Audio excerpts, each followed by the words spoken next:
ano pang teka fel de mai dali so ka guna ta chu tu nge kan nia biruk san tu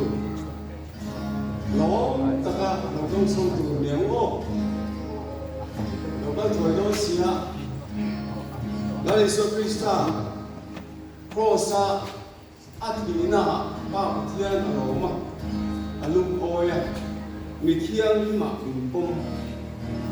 so ma so kan le kuna mi thiang lim te mi ro lo do na le e kha ta ko ngai ni lal pa chu out home chu zina atlan sa mi thiang te lam Vanang yelwa do the rodi chum sia alo do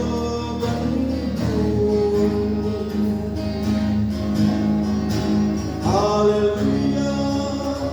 in Zion there are no Oceana society Vanting kante dumi Nenagaman sa Tatuanin Lalatuban Fanoon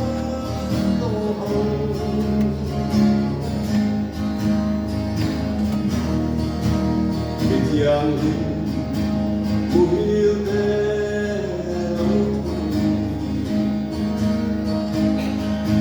Deninung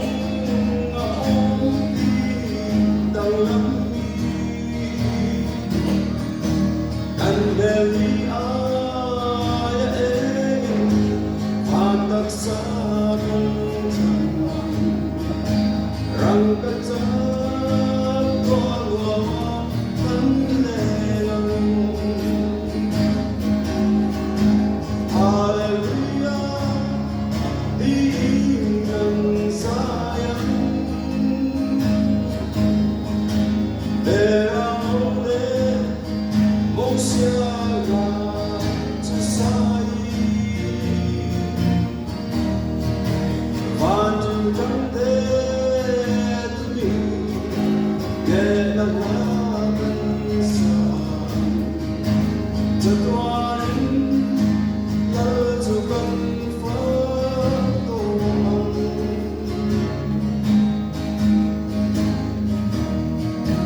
Van ko quy Lua ang yenang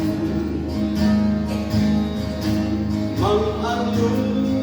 ngay na tolong